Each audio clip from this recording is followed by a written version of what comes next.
When a fire starts to burn, there's a lesson you must learn. Something, and you'll see you'll avoid catastrophe. Ha! Remember that from when life was better and we didn't have to evacuate our homes? Like literally pack up our pets and look around our space and have to assess which of our belongings we absolutely need and which we have to possibly let burn in a fire. Yeah, The Simpsons was great. Anyway, hey, sorry if I seem a bit frazzled. My neighborhood lit on fire and I was forced to flee my home. I'm fine, I'm exaggerating. The neighborhood a few blocks away from me lit on fire and I fled my home due to an understandable sense of caution. Many of my friends and the people who work on this show and their friends and family also had to evacuate, and some of them even lost their homes. The words I am saying were written while surrounded by fire. Again, exaggerating. And now countless people are displaced from their homes and have had their lives completely devastated. People have died because of that damn DEI. Anyway, happy inauguration week. This is fine. 2025. Feeling fine. I'm Cody, by the way. Hi. Oh, how are you? I forgot to ask. If you're in Los Angeles, I sincerely hope you are doing all right. Also, same to people who are not in Los Angeles, I guess. Things are moving very fast these days. We'll be talking about the multiple fires some more, but also, here's some news. As of the release of this episode, Donald Trump has, presumably, officially, become the President of the United States. Again. Thought we were done with him, but we weren't. So retro. We're making America great again. He's back, kids. Like the R word, apparently. At least for that one guy. Also, for this sad anonymous person referred to as Top Banker, who's grateful he can say ableist slurs and pussy without getting canceled. Thanks, Banks. So I guess it's time to talk about all of this nonsense now, because that's my silly job. Should have gone into plumbing, but my parents had to nurture my creative side. Oh, you're so talented. We love your little stories. Shut up, Mom. Now I gotta do puppet shit during wildfires. Sorry.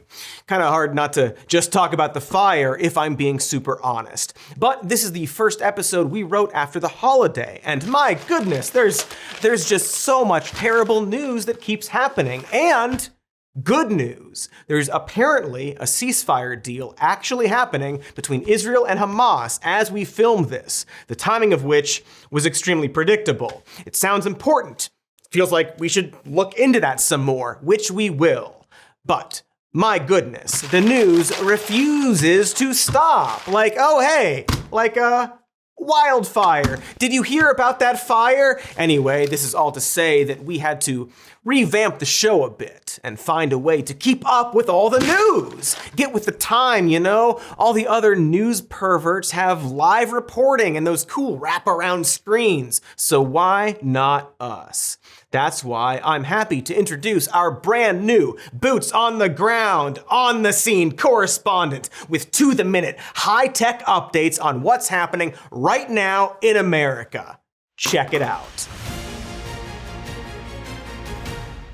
Okay, so it's just a warm bow in front of a crayon drawing. Not sure what else it was going to be. Frankly, it's your fault for expecting different. But the point remains that it seems like anything can happen right now. It's, been a bad year so far, and 2025 literally began with not one, but two terrorist incidents that happened within 5 hours of each other. Remember those? Both of which involved weaponizing trucks, and both were seemingly perpetrated by a single individual who had been radicalized to some extent, albeit in completely different ways, and both of those individuals were former or active United States soldiers who were very clearly dealing with a lot of pain and mental health anguish.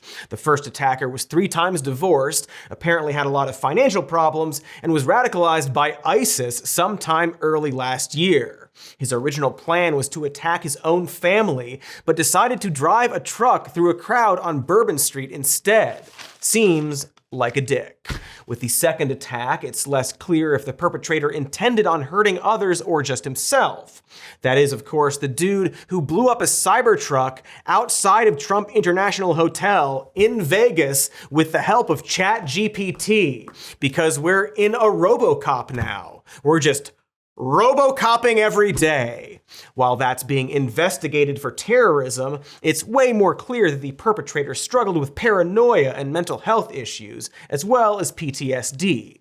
We're not here to talk in detail about either of these events, or dig into who these people were, or what their specific motives were, or if they were false flags that resulted in everybody forgetting about them the next day. Also, I'm sorry that this video is a real bummer so far. I promise it'll get way more fun later when I talk about the fires more. What I really wanted to point out here is that these are two US citizens and service members who served in Afghanistan and were clearly left to twist in the wind and become radicalized to the point of murder and or suicide. And there are over 1.3 million veterans just from the so-called war on terror. And perhaps these events are a good reminder that those people need to be taken care of. And you know, Americans in general are hurting mentally, not to mention the PTSD caused by stuff like COVID and climate disasters, you know, like a massive wildfire. So it would be a good time to have some kind of a nuanced. So we're hearing that the vehicle was traced to coming across from Mexico into the United States at Eagle Pass, Texas. Well, President-elect Donald Trump responded to the attack on social media long before a suspect was even named. He has issued a series of Truth Social posts through the evening into this morning, and essentially making the point, I told you so over the course of my campaign, and the Biden team took their eye off the ball. Overnight, or just this morning, saying, with the Biden open borders policy, I said many times during the rallies and elsewhere that radical Islamic terrorism and other forms of violent crime will become so bad in America it'll become hard to even imagine or believe. Cool, I guess we can do that instead. So, aided by a series of sloppy reports from Fox News, our new elderly president used these events to go off about immigration, because of course he did. That's what he does, despite both people in question being American. And he continued to lie about the cause of these incidents even after Fox corrected their story. Because as we all know and have to remember, Trump is, at his core, an old guy who watches Fox News and posts about it. But to be fair and balanced, and fairly balanced, Trump is also an old guy who really wants to mass deport brown people. Dude is thirsty for mass deportations. And so what we've seen, and what we will continue to see, is Trump, now the president again, using any major event to try to blame immigration. No matter what the actual problem, it will be immigration's fault. And that's really going to be the theme of today's episode. 2025 is already highlighting a series of very real problems, and I'd like to contrast that with what the GOP is actually focused on. Just looking at Trump's day one executive order promises, he wants to, of course, do his deportations and close the border. He wants to pardon the January 6th rioters. He wants to end the electric vehicle mandate and increase drilling and fracking. He wants to roll back protections for trans kids, cut funding for schools that teach whatever they decide CRT means. He's going after vaccines, ending birthright citizenship, which is in the Constitution, by the way. And let me ask you, in the midst of these fires and explosions, do any of those goals seem like urgent issues that need to be fixed on day one?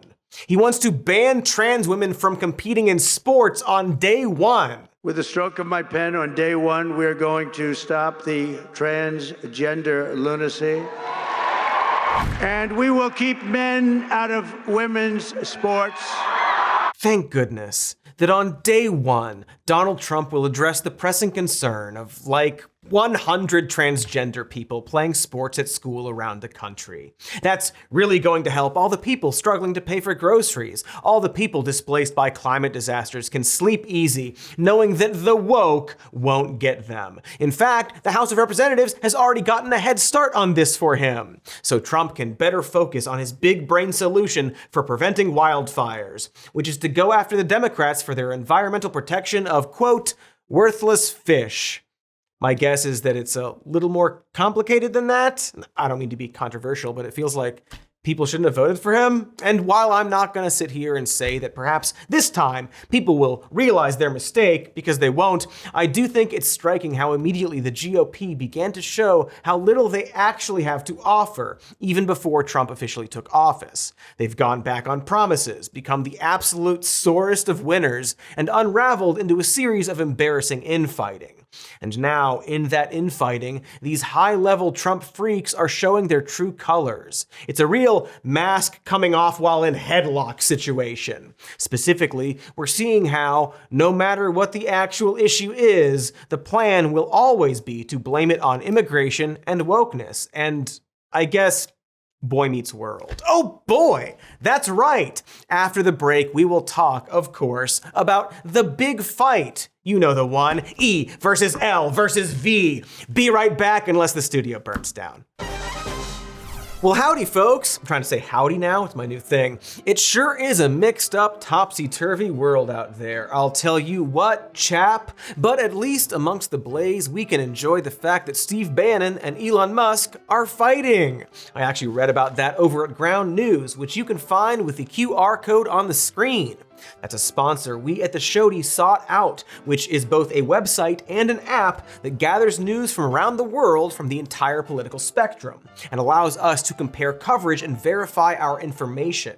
It's also helpful to just get the vibes of how the right or left feel about a story. Like with the Musk v. Bannon stuff, over on the left, they highlight how Bannon called Musk an evil guy, while over on the right, they highlight how Bannon called Musk an evil guy, because nobody likes him. But if you go to the bias comparison on Ground News, they do point out that while the left is more focused on Musk being a racist, the right is actually being racist against Musk, who is a racist. It's like a Russian nesting doll of racism, which I guess is that racist too? What a neat world we live in. Anyway, you can get all these headlines plus context on each publication over at ground.news/SMN.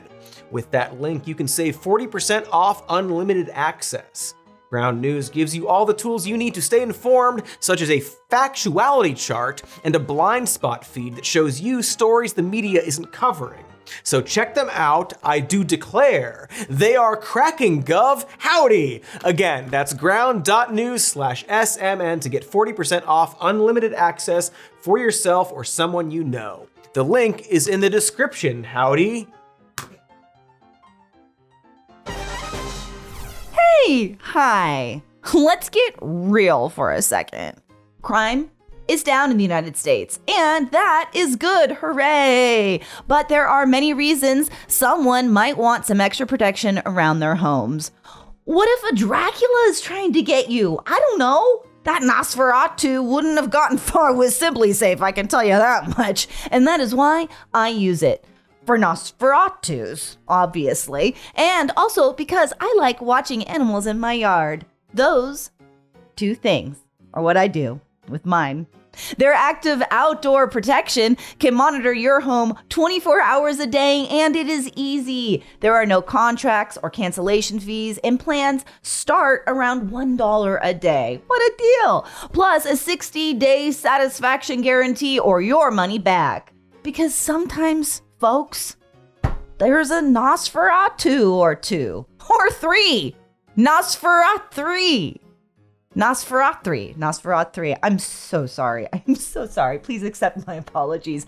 And right now, you can get 50% off a new Simply Safe system with professional monitoring and your first month free at simplysafe.com/more news. Again, that is simplysafe.com/more news. Get it. Says here you need 4 to 5 years working under another electrician? I mean, it's the AI overview, so who can say? It's fun how Google just lies now. Who am I? Hi, it's Cody again. We're covering the Trump inauguration, kind of, and all the fire, sort of, but not actually. But just in case, hey, Warmbo, any news to report? Demi Moore won a Golden Globe. That was weeks ago, Warmbo. Weeks ago. What? You're supposed to... It's fine. Not gonna engage with Warmbo. New Year's resolution. In other entertainment news, Nosferatu is a surprise slammo at the box office. What? Fucking what, Warmbo? Warmbo gives the Wobbled Eggers reimagining 17 Golden Warmbos. Starring Bill Skarsgård, Nosferatu tells the story of a mustachioed bachelor forced to flee his evil hometown in search of new love in the big city. Cut away from Warmbo. We're not doing this. We're not doing Warmbo movie reviews. Right? Please say we're not doing Warmbo movie reviews. Please, somebody confirm for me that we are not doing this ever again. I'm not hearing confirmation. Okay, so before the break, we were talking about Trump's transition to office and how it's already proving to be a rat's nest of broken promises and fucked up new promises as he immediately begins to scapegoat immigrants and seek personal retribution over any goals aimed at helping Americans. You know, when he's not speculating about starting another world war. My gosh, the Gulf of America stuff. Do we even have time to talk about that? We probably should do a whole other episode about how, when one would point out that Trump is a fascist demagogue, his supporters, or reasonable centrists, would try to talk about how anti-war he is. And certainly this developing and good ceasefire deal will contribute to that perception, despite that ceasefire being purposefully delayed until after the election, specifically because Netanyahu wanted Trump to win the election. Anyway, a huge part of the is he fascist debate involves pointing out that sure, he is that in tons of ways, but he's not imperialist or expansionist. And while some of it is probably trolling or bluster or his weird brain being weird and annoying, he is now thinking of and talking about being those things, imperialist and expansionist, with relation to the Panama Canal, Greenland, and Canada. Geez, who would have thunk? Really weird he was allowed to run again, and that people voted for him, and that he won! The felon won. And now Trump is using the highest office in America as a legal loophole to get out of jail. Because, as was just revealed, if he didn't win the election, he absolutely would have been convicted for January 6th. Hey, maybe they should have started that process a little earlier. Like, maybe even immediately. But no, he succeeded at the most elaborate low-level grift ever pulled. And everyone is just trying to navigate this huge and weird problem that never should have been allowed in the first place. Never before has this court been presented with such a unique and remarkable set of circumstances. This court has determined that the only lawful sentence that permits entry of a judgment of conviction without encroaching upon the highest office in the land is an unconditional discharge. Unconditional discharge? I think I had a few of those when I went through puberty. Honka honka, we're all gonna die. Anyway, as we've previously talked about, Trump has already begun loading up his administration with the most overtly scummy and corrupt people imaginable. Because why not? When the Democrats or government completely refuse to punish acts of insurrection or any crime, and the unelected world's richest man can just openly threaten to use his wealth to bend the will of our government, what's a few sex pests and oligarchs in key cabinet roles? There are no rules. I spit directly on the floor wherever I go now. Helps fight fires. I'm sorry, wait, actually scratch that. There are rules, but not for them. You're quite sure that every general who serves should not go directly into the defense industry for 10 years. You're not willing to make that same pledge? I'm not a general, Senator. You'll be the one, let us just be clear, in charge of the generals. That's Fox News personality and alleged sexual assaulter Pete Hegseth, who, at his confirmation hearing for Secretary of Defense, was asked about his proposal that after retirement, generals should be banned from working in the defense industry for 10 years. Not Pete, though, because Pete will be in charge of the generals. See, the generals might take advantage of their role to enrich themselves or be motivated by the potential of enriching themselves. But if you're in charge of those people, you can't be influenced by the decisions you make, right? I mean, those are certainly words.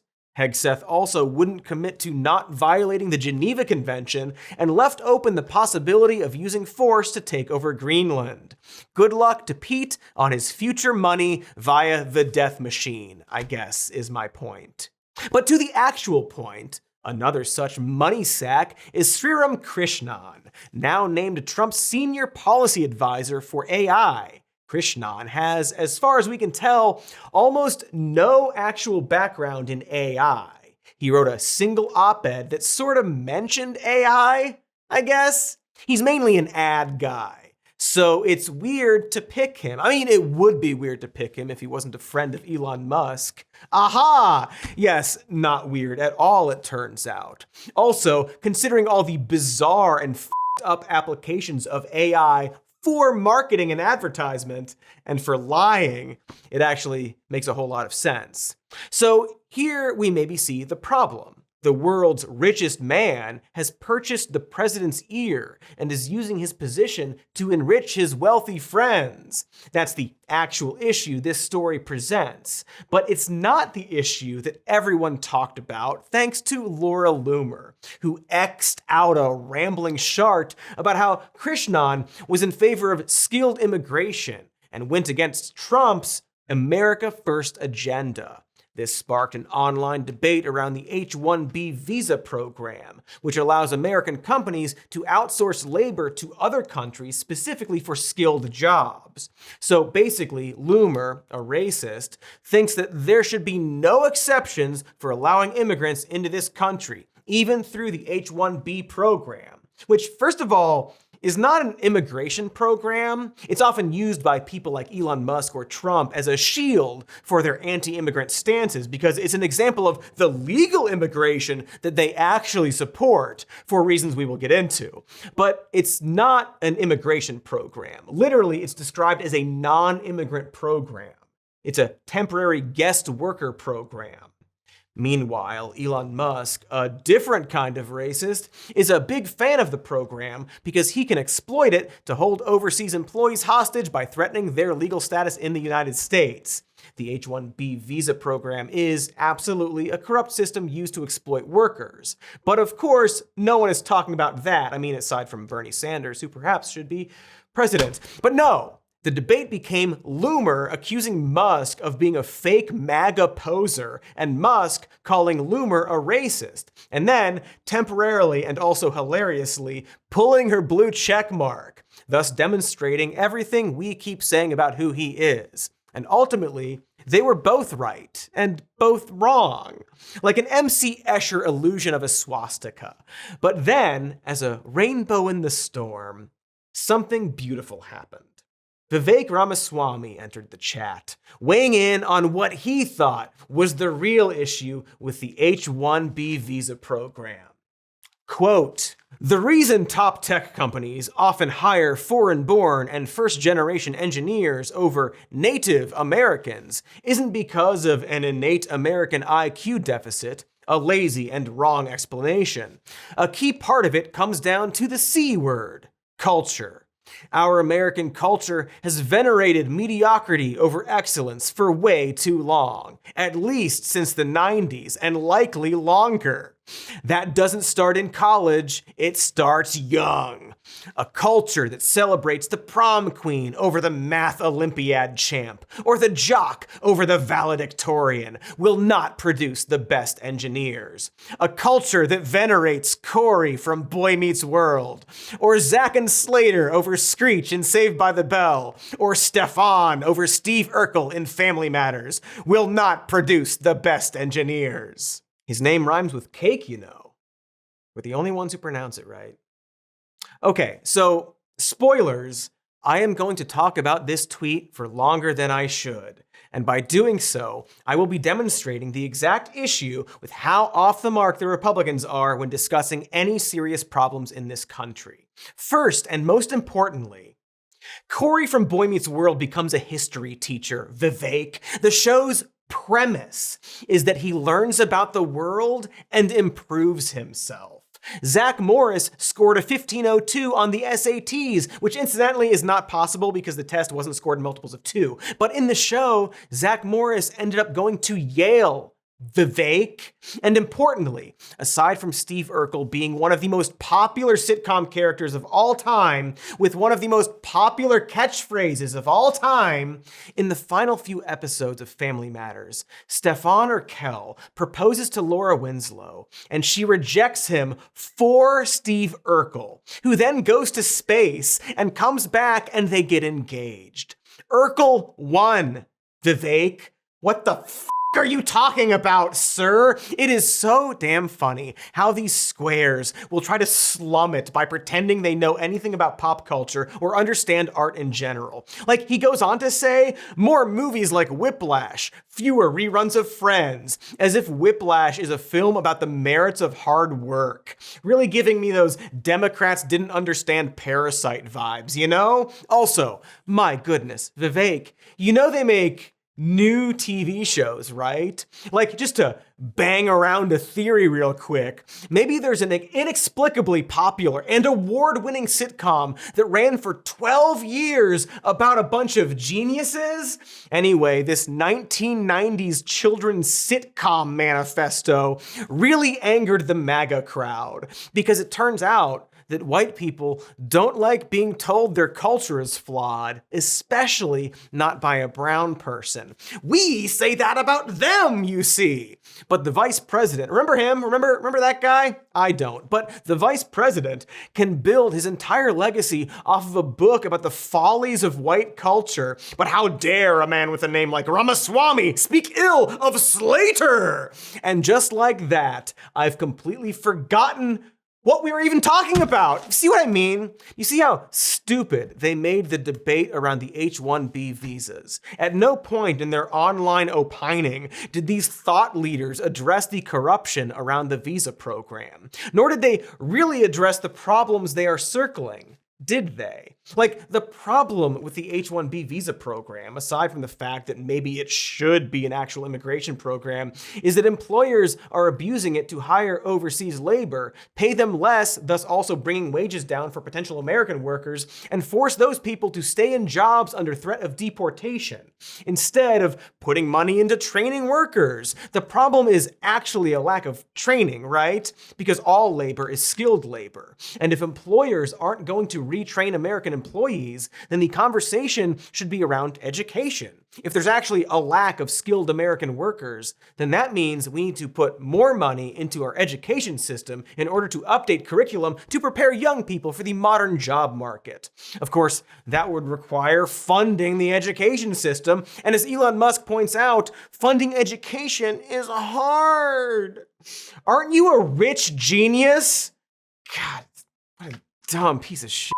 Anyway, unfortunately, the guy that Elon and Loomer and Vivek are all sucking up to is Trump, who treats books like evil urns that trap woke spirits inside, and is specifically trying to eliminate the Department of Education. And so instead of talking about this like a normal human being, you gotta talk about the misguided and destructive veneration of Corey from Boy Meets World, because you can't actually talk about the real problems and causes. So what's left is two sides having this heated debate, and neither of them are even close to being correct. Racists versus racist oligarchs. It's like watching 1700s doctors discuss whether typhoid is caused by evil spirits or lustful wombs.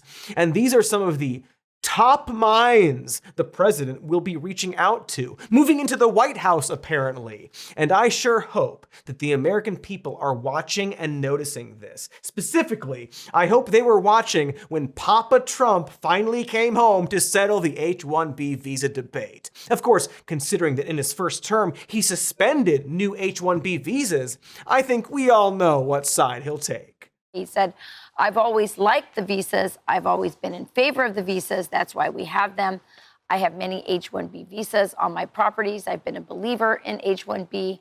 I've used it many times. It's a great program. Right, the billionaire. Obviously, he sided with the billionaire. I can't stress enough how much I'm not on Laura Loomer's side about this, or anything.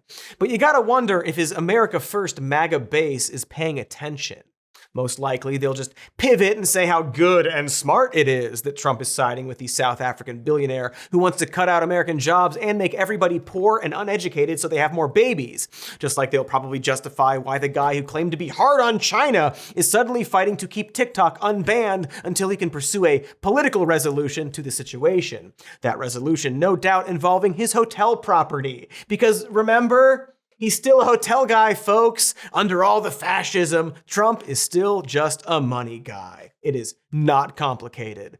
And so he's going to throw anyone under the Cybertruck right before it explodes if it means siding with the people bankrolling him. And sometimes that'll be the racists and we won't care. Other times it'll be the racists plus everyone else. And it's not going to be subtle or surprising. The logical evolution of the Trump movement is allying with a racist industrialist and media mogul who is now promoting a far-right party in Germany and happily and stupidly spreading Nazi propaganda and Holocaust denial. But maybe some people will start to notice that it seems a bit weird that, for example, Elon Musk can secure a $1.5 billion SpaceX deal with Italy within days of their prime minister meeting with Trump at Mar-a-Lago, the place that Elon Musk is crashing. That doesn't seem like a thing that should be allowed. That a very stupid and very rich guy has just purchased his way into this semi-official position, circumventing the entire democratic process, and is now using his ambiguous authority to personally enrich himself. That's the kind of thing we used to tar and feather people for. And what's worse is that Musk isn't just protecting his wealth, but actively butting into the actual governing of the American people. It comes after 38 Republicans last night voted against a new funding bill that was backed by Trump. The bill is not passed. Lawmakers had been set to vote on a funding bill with bipartisan support earlier this week. Then Elon Musk, one of Trump's most influential and vocal allies, started criticizing what he called wasteful spending. So, on the verge of a vote on a spending deal designed to avoid a government shutdown, this greased dildo blasted out over 100 tweets filled with misinformation about how the deal was bloated with unnecessary spending. And by misinformation, I mean lies. He said the bill contained a 40% pay raise for Congress when it was actually less than 4%. He claimed it would use tax dollars to fund a stadium, but it flat out didn't. Dude posted a screenshot of the bill saying it was going to fund bioweapons, and even the screenshot he posted proved him wrong. That's how lazy the lies are getting. Because, as we'll probably get into in another episode, Elon Musk thinks you're stupid. Every one of you, especially those of you who aren't watching this and who are now gassing him up in his replies on his website. He thinks you're so fucking stupid because he knows that he can literally just post an image of something and say it's something different. We can see the image, Elon. And yet, as a result of all of these obvious lies, he completely threw a wrench into the process. You know, you can buy feathers in bulk. Unrelated fact. But once again, the point will be missed. And instead of being concerned about the rich guy lying and bending the will of Congress, right-wing pundits just took his side, compiling cracked-style lists of the craziest things Congress snuck into its pork-packed spending spree. Stuff like a wool trust fund and a sheep marketing grant program. Whatever could that mean? Wacky words. Pork-packed? More like lamb-packed. I mean, sure, those two things are designed to fund a wool industry in order to maintain a bunch of American jobs, but it's such crazy, weird-sounding words. It must be weird and bad. Molasses inspection? Geez, what a waste. It's not like there was an outbreak of botulism in molasses the same year they are proposing this. It's just so purposefully obtuse and incurious of them to find these slightly weirdly worded items on this list and just... Hold up.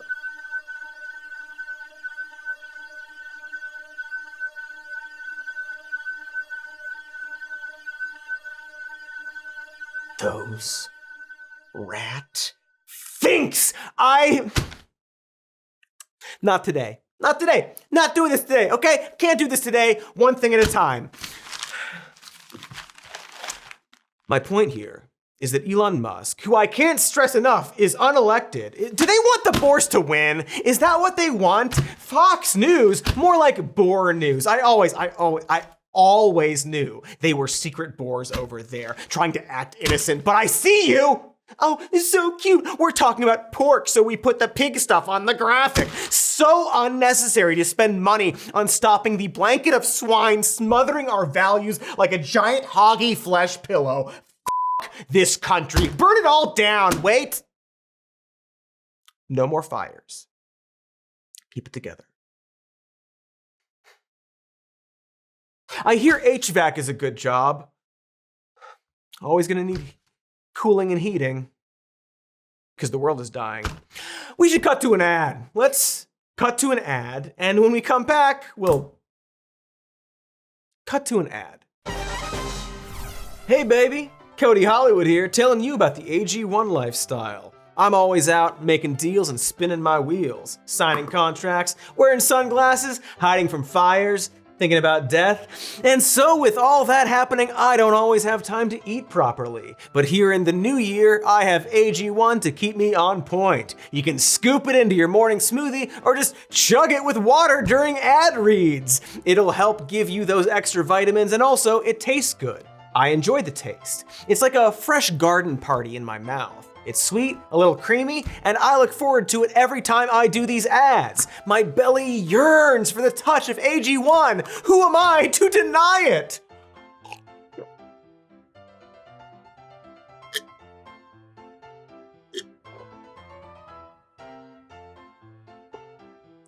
My belly groans in delight. Listen, it's 2025. If you want a delicious drink that'll aid with your gut and load you with vitamins, check it out. And AG1 is offering new subscribers a free $76 gift when you sign up. You'll get a welcome kit, a bottle of D3K2, and 5 free travel packs in your first box. So make sure to check out drinkag1.com/more news to get this offer. That's drinkag1.com/more news to start your new year on a healthier note. This note. Hey there, Smelly. No, not you. I'm talking to your cat. Meow. Meow. Oh, you little stinky. We love you, Stinky. It's weird, though. We keep boxes of your poop in our home. But that's the weird life we choose. And that's why I want to talk to you, and you're human, about Pretty Litter.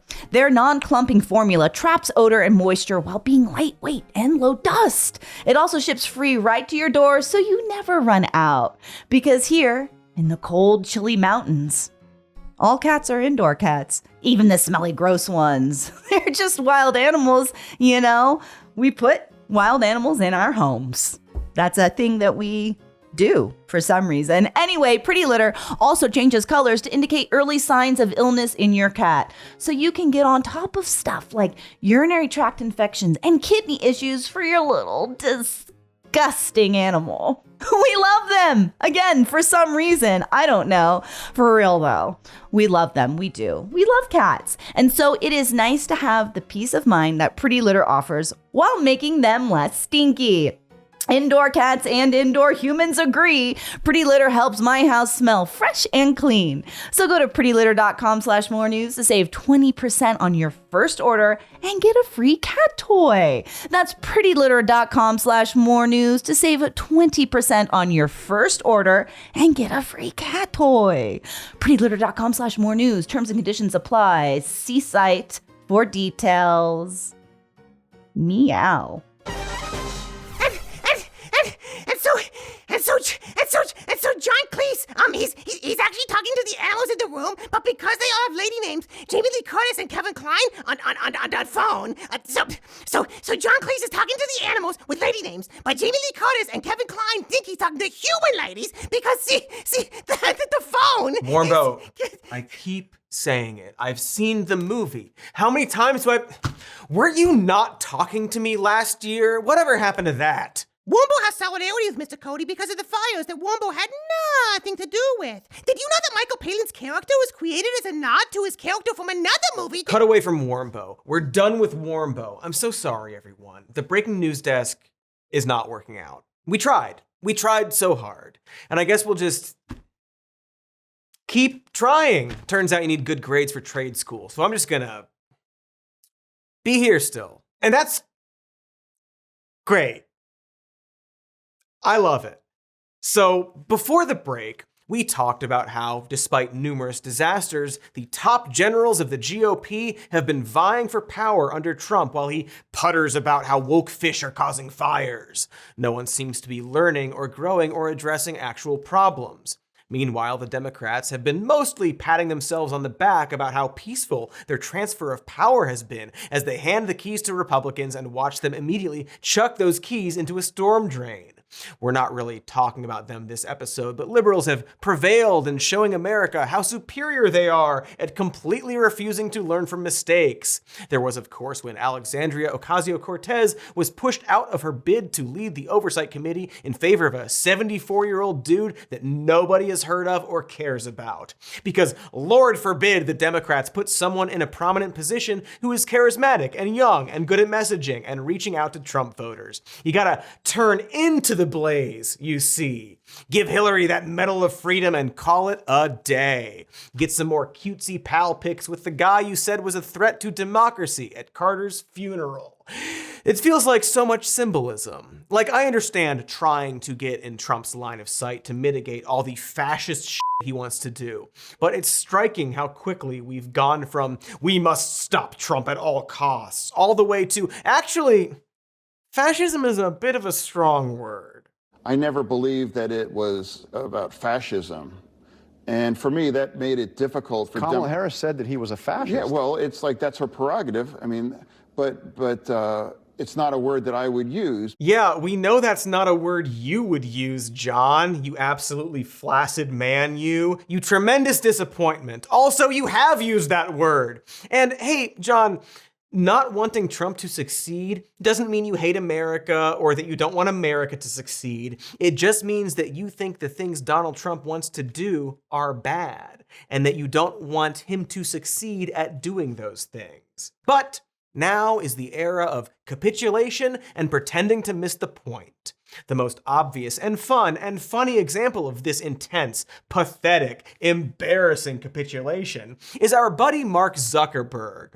We here at Cody's Shody first talked about Mark Zuckerberg when we didn't call this that, and when he was traveling across the country, talking to real families, getting his hands in the dirt, eating corn bupkis and fried potato snouts with real America, because he wanted to run for president.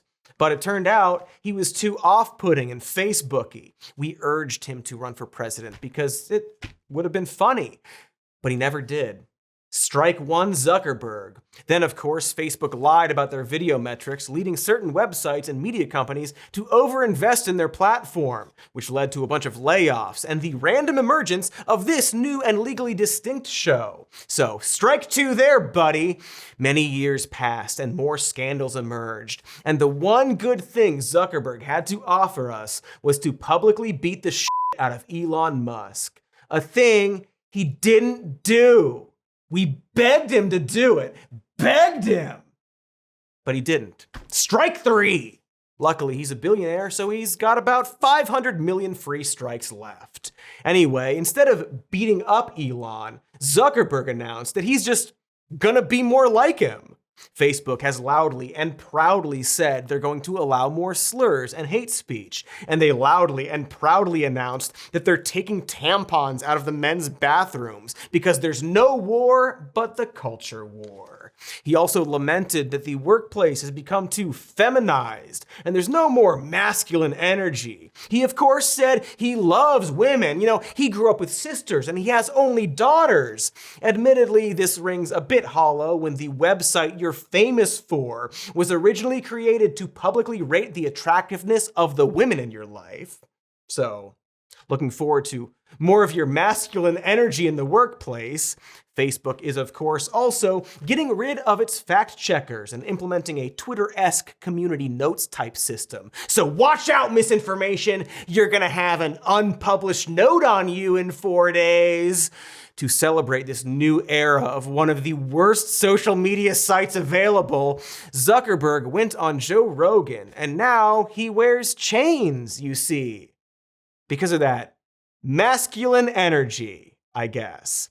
Shortly after Donald Trump threatened to imprison him, Zuckerberg went on Rogan to complain about how Democrats are mean to him. He pretended to not know why he receives criticism, to the point that he brought up the CFPB and said he didn't even know what it stands for and just referred to it as an organization that Elizabeth Warren started, because he knows culturally that's all he has to do to get Joe Rogan to think it's bad.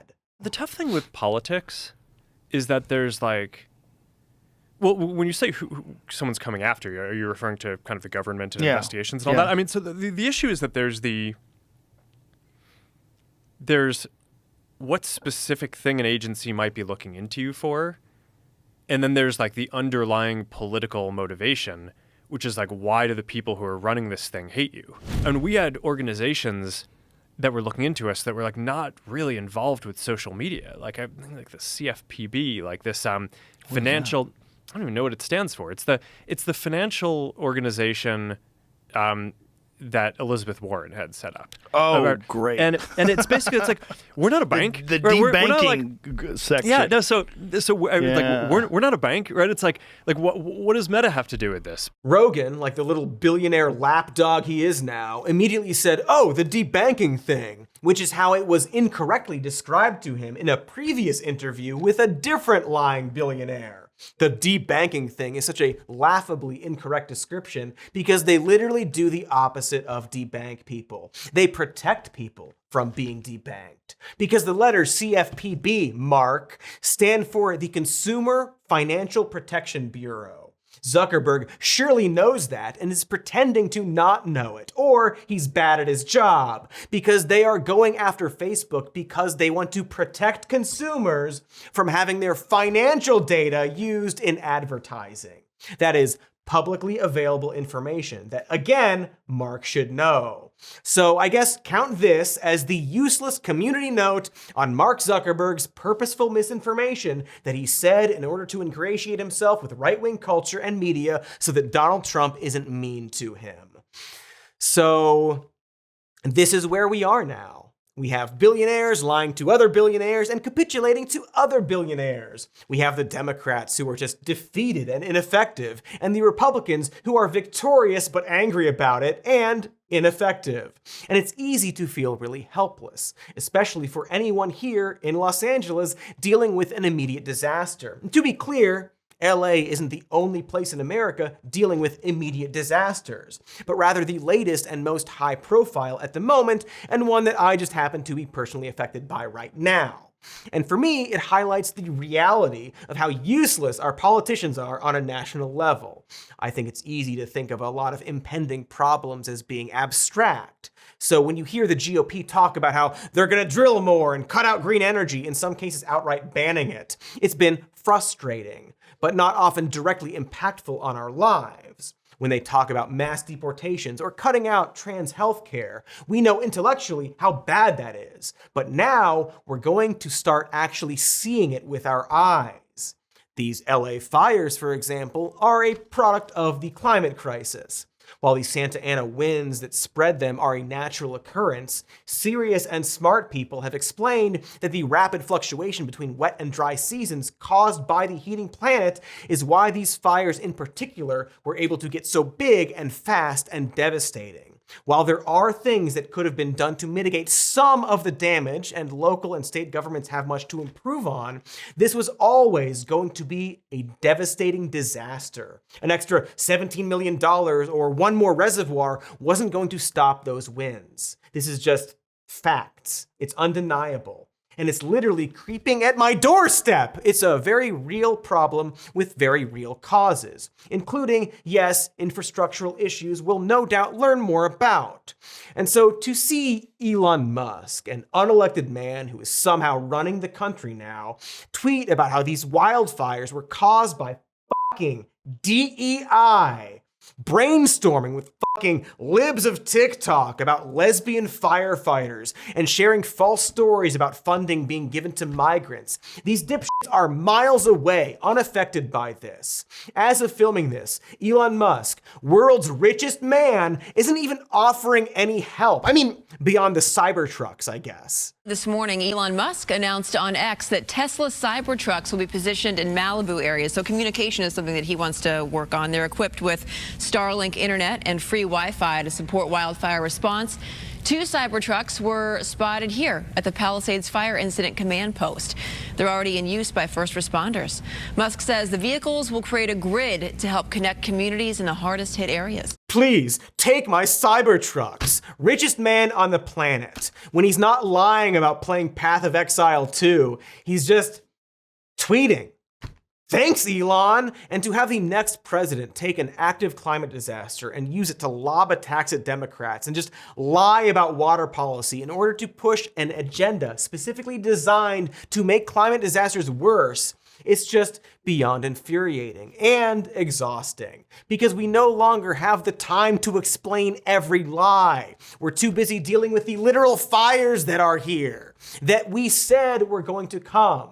The people who are supposed to be in charge are just rambling about wokeness and fish and immigrants, while the actual serious people under them have to deal with the problems themselves, and while his party threatens to make disaster relief conditional.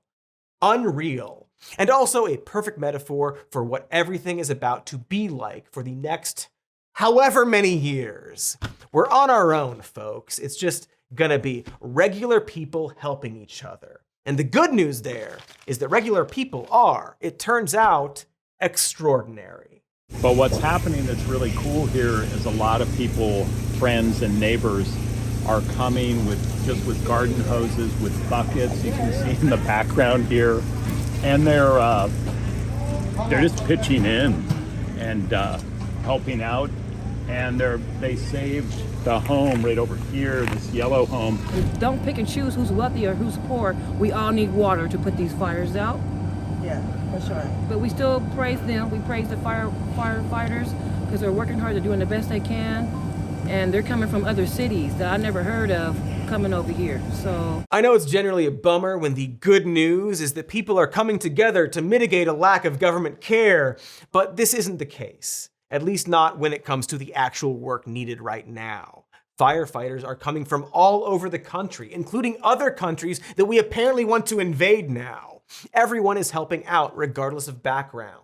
Rich celebrities are donating their money. Immigrants and locals are donating their time and effort. Even the CrossFit community, which I guess is a thing, is stepping up. Some TikTok star I never heard of has created a giant donation site over at the Rose Bowl. Communities and businesses just opening up to anyone. Whitney Cummings is out saving horses, which is good because it keeps her off the internet, and maybe she'll stop getting texts from people saying people are putting gasoline in the sewers like Batman villains.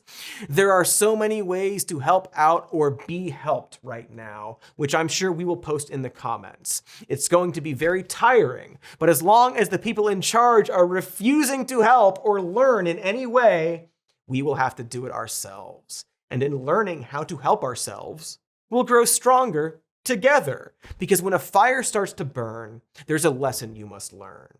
Something, then you'll see. You'll avoid catastrophe. Dough.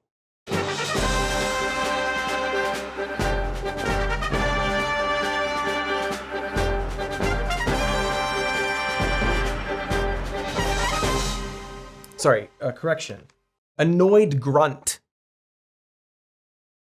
You'll avoid catastrophe. Annoyed grunt. Thank you so much for watching, folks. Be sure to like and subscribe, leave a comment. We will be leaving links for you if you want to help out with the thing that happened in the comments or the description of the video. Look in the text, there'll be somewhere. We've also got a Patreon that you can visit. We've also got a podcast called Even More News. You can listen to it. We talk about more up-to-date news on that podcast. It's every week. You can listen to this show as a podcast if you prefer it that way. Also, the podcast I mentioned, Even More News, will be on this channel also if you want to watch it with your eyes. and listen to it still. Don't watch it on silent. That, or whatever. Consume the things you consume in the way that you do. Moving on, we got merch. So click or type. I don't know if you can click the link on the screen. Read it, type it into your internet box. It's been a while since I've done one of these, folks. We're back on track, and we are ending this. Can we stop? We're not. Thanks for watching. Like and subscribe.